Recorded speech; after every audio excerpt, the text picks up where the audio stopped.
Philips Hue has been a reliable lighting system in my home for years now, but there's some products in their lineup you probably want to avoid. My name's Eric Welander, welcome to my channel. In this video, I want to help you understand the Philips Hue lighting system and go through some of the products that I love, as well as some that are probably not worth your time and money. So Philips Hue is a complete lighting system. This means that they offer a huge array of lights and a lot of integration between hardware and software to get everything working. Now, this system is also compatible with Apple HomeKit, which is what I tend to talk about and use in my home, but also with a lot of the other big smart home ecosystems like that from Amazon and Google, as well as support for Matter, which we'll talk about in a minute. Now, you get the smarts from Philips Hue by replacing your light bulbs with smart light bulbs that can communicate with the Philips Hue system and the rest of your smart home. And because of that, it doesn't require any wires in the wall, which can mean it's a great option if you're renting in the current place you live. But the downside is, because it's this sort of integrated system, there's a lot of lock-in and the products can get pretty expensive pretty quickly. But at the same time, you're paying for quality products that will last you for years to come. I still have Philips Hue bulbs and controllers and other items in my home today that I bought 5 years ago when we were renting an apartment. And I even used to use some of their generic Philips Hue bulbs outside of my home, and those bulbs were not designed to work outside, but I still tried it and they survived some frigid Illinois winters without missing a beat. Now, Philips Lighting, which is actually Signify now, we'll talk more about that in a minute, but is actually a much broader lighting company than just the Philips Hue brand. So you might go to your local hardware store and see some lights that are branded by Philips that don't have anything Hue on the packaging. And those lights are not going to work with the Philips Hue system. You need to find ones that are specifically labeled to work with Philips Hue. Now, another advantage of Philips Hue over a lot of other smart light bulbs is that they make a lot of more niche light bulb sizes, like BR30 for canned lighting and GU10 for some track lights and other things, as well as the more standard A19, E26 bulbs.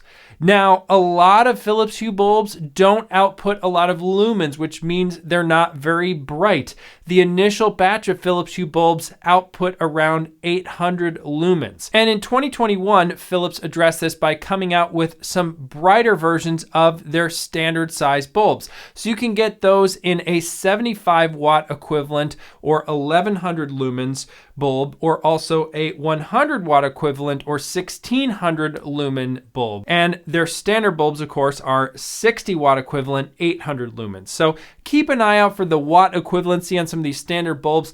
I've been using plenty of the 800 lumen bulbs, and they're plenty bright enough for most use cases, but in certain rooms, maybe like a kitchen where you would really value the extra brightness, I upgraded to some of the brighter Philips Hue bulbs. So while these brighter bulbs might be a little bit harder to find, they're definitely worth looking for when you need that extra brightness. Now, one of the things you'll see on a lot of Philips Hue bulb packaging is that you can use the bulbs over Bluetooth, and just no, do not use the bulbs with Bluetooth. Now, maybe that would be a good way to just test some of the bulbs and see if there's something you like to have in your home. But what you really want to do is get a Philips Hue bridge. So the bridge hardwires into the back of your internet router and then allows you to control your Philips Hue bulbs when you're away from your home, as well as make them work with other systems like Apple HomeKit.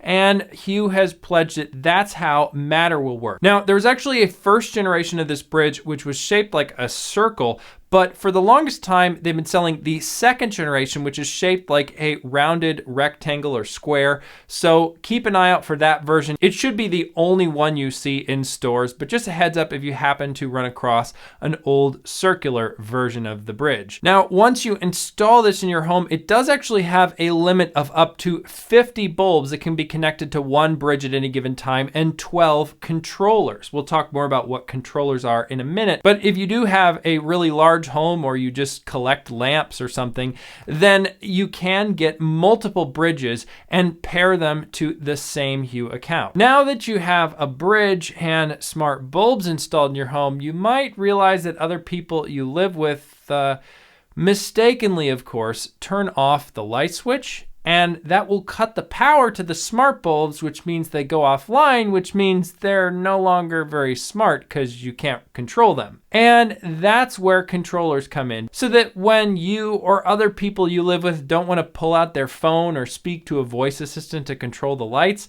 there's something physical on the wall that can do that for them. So a great option that Philips Hue has in this case are the Philips Hue Dimmer Switches. Now, this is a little remote control that comes with a magnetic mount, so you can put it on the wall. Then from there, you can connect that specific switch to a particular room or set of lights in a room inside of the Philips Hue app. Now, if you're an Apple HomeKit user like myself, you can actually configure this switch in HomeKit instead and pair any of the buttons on the remote to any given scene in Apple HomeKit. So this means that if you have Philips Hue all set up with HomeKit, this dimmer switch can control not only Philips Hue light bulbs, but any number of other smart home accessories you have connected to Apple's HomeKit. And so I actually have a number of Philips Hue dimmer switches I got years ago when we were in an apartment to control Philips Hue lights, that now that we own our home and have a lot more smart home accessories,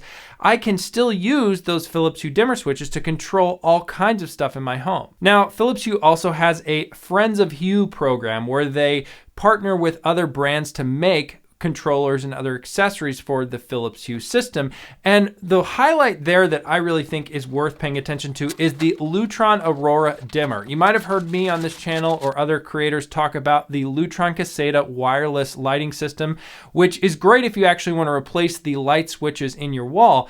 But the Aurora dimmer actually works with the Philips Hue system. And if you have toggle style switches on your wall, you can just put this circle over top of that. So then it's impossible to flip off the physical switch. And then you just press the center of this dimmer circle to turn the lights on and off. And then you can turn the outside of it to adjust the brightness. It works just like if you had a physical old-fashioned Aurora dimmer on your wall. Now, this one can't be controlled in HomeKit and only talks to Philips Hue lights, but if you have a room where you are using Philips Hue lights, this can be a great way to control them. Philips Hue also makes a really great motion sensor. I have one of these in my living room right now, and while it does a great job detecting motion, it also has a light sensor and a temperature sensor in it. Now, the temperature sensor is not the most accurate in the world, and I wouldn't heat and cool my house on it, but it is just another data point to have. And the light level sensor is really nice because then you can do automations like in Apple's HomeKit and really only worry about the motion turning on lights if the sun's not shining through the windows and making the room really bright as it is. I just find the Philips Hue motion sensor to also be really well built, and it has an option to screw mount onto your wall. A lot of cheaper motion sensors out there, while they can be convenient, they often secure to your wall with sticky pads, and that means that removing them sometimes, if you're not careful, could damage the drywall. But then you also have the annoyance of you have to find a new sticky pad every time you want to move the motion sensor to a new place in your home or a new home that you move to. And while of course you can stick the Hue motion sensor to the wall with sticky pads, it also has that screw option. So what products in Philips Hue's ecosystem are probably best avoided? One of the biggest ones in my mind is the switch module. So this is where you actually take the switch out of the wall and then connect it to this module and then close off the circuit to your lights.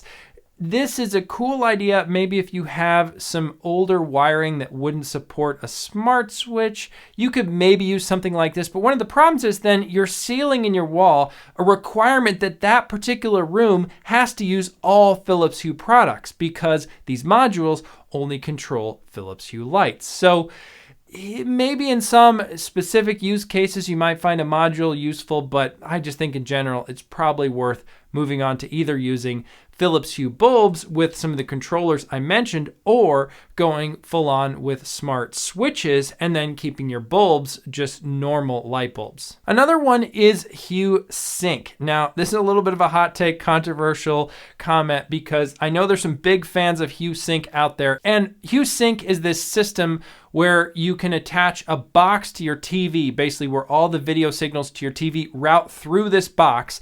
And you can also do a similar thing with software software on a Mac or PC, and then that color information is relayed to compatible Philips Hue lights, which then add complementary colors to the lighting in your room, particularly lighting surrounding the screen you're looking at. And it can make the content feel a little more immersive. It adds some bias lighting, which in a dark room is supposed to make it easier for your eyes to look at the screen.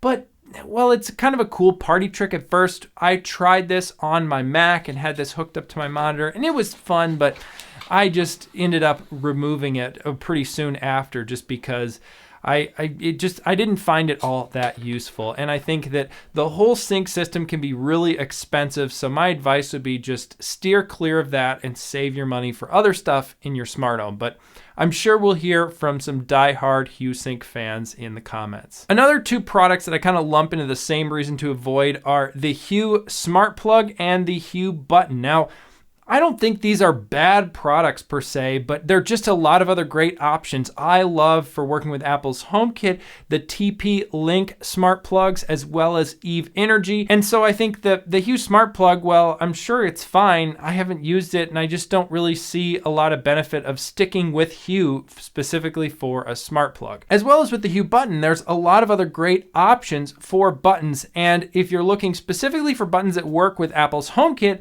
one of the things I don't like about the Hue Button is that it only has a single press option. You don't have something like a double press or a long press like you do with a Kara's button. And I think if you're just looking for a tiny little button, there are other options, maybe like Flick, that have a whole system and really a thought through product line around putting these buttons in your home. And this one is just a little rubber button from Hue. Now, another product that I'm not as into from Philips Hue is their holiday lighting that they just introduced. I think there's probably a lot less expensive options for holiday lights, like to put around your tree, but I tend to prefer the old-fashioned lights and just using a smart plug with them. Now, maybe you've heard of Philips Hue and also heard the name Signify thrown around and kind of wondered, well, what's going on? Did Philips sell Hue to somebody else or what? So Philips, the global brand conglomerate that you probably heard of, they actually spun out their lighting division into Philips Lighting in 2016. And then in 2018, that company rebranded to Signify. So that's why you hear about Philips Hue being from Signify, is because that's their sort of parent company. So as best I can tell, it's all still based in Eindhoven, Netherlands, and a lot of the same people more or less. And unlike a lot of other brands, Philips Hue actually has a huge collection of die-hard fans out there who have their whole house done in Philips Hue. But now, if you're more into running your home with Apple's ecosystem of products and things that are compatible with Apple HomeKit, which is Philips Hue and many other products, that's what this channel is all about, creating an effective Apple smart home. So I got more videos here on the screen for you to watch. Subscribe to the channel if you aren't already, if that's something you're into. Thanks again so much for watching, and I'll see you in the next one.